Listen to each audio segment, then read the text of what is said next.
The PPSR, or Personal Property Securities Register, is a government-run electronic register or notice board that allows businesses to register a security interest in personal property when they extend credit or sell goods or services to their clients. As detailed on the cover of the PPSR Guidebook for businesses, if you are wholesaling, selling on terms, which is extending credit, hiring, renting or leasing goods, in the building or construction industry, or the automotive services or supply industry, then the PPSR is the only way to protect your business and its cash flow. At Collection Consultancy Australia, or CCA, we understand the biggest hurdle that faces most businesses is that they simply don't understand how the PPSR legislation can protect their business and allow them to become secured creditors with the same protection as the banks. For example, most businesses don't understand that for a small $6 government fee, they can register on their client's PPSR file, becoming secured creditors for the next 7 years, no matter if they're selling goods, providing services, or just wanting to protect rental payments. Essentially, if a business extends credit in any form, they can become a secure creditor. Now, why is it important? Because if a business hasn't registered to become a secured creditor, then they are automatically an unsecured creditor. And being an unsecured creditor when a company goes into administration or liquidation can now have dire consequences.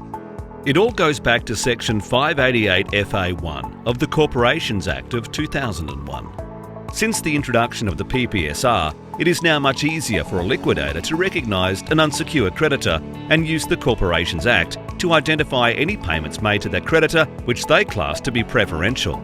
In its simplest form, preferential payments are any payments made to an unsecured creditor by a company who files for administration or liquidation in the preceding 6 months, known as the relation back period, if there are any secured creditors who remain unpaid. In other words, if there are any secured creditors which haven't been paid when a company goes into liquidation, the liquidator will in most instances demand the return of all payments made to any unsecured creditors in the previous 6 months in order to ensure that the secured creditors get paid. Finding this hard to understand? Here is a copy of the letter of demand served on a business in 2015. Of course, for privacy reasons, we have redacted the company's details, but the letter clearly shows the demand for the return of $171,521, outlines the relation back period, shows the transactions the liquidator considers as unfair preference payments, and gives the company 7 days to make payment. And here's another one, exactly the same circumstances, but this demand is for $48,240, outlines the unfair preference payment transactions, and gives the same 7 days to pay. Or consider this extract from a 2016-2017 creditors report concerning preferential payments made to the ATO totalling $52,636. You'll notice the ATO settled for $50,000 in the early stages of the liquidation. Why? Because the ATO knows that the legislation applies to them exactly the same as any other business. And it stands to reason that if the ATO is subject to preferential payment clawback, then all businesses are. Now, we're not trying to shock businesses into action, but these examples could have been easily avoided with a simple $6 PPSR registration.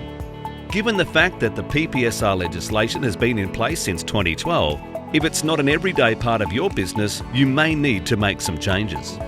With over 35 years' experience, Collection Consultancy Australia are experts on using the PPSR to protect your business. For more information, please call us on 1300 565 988.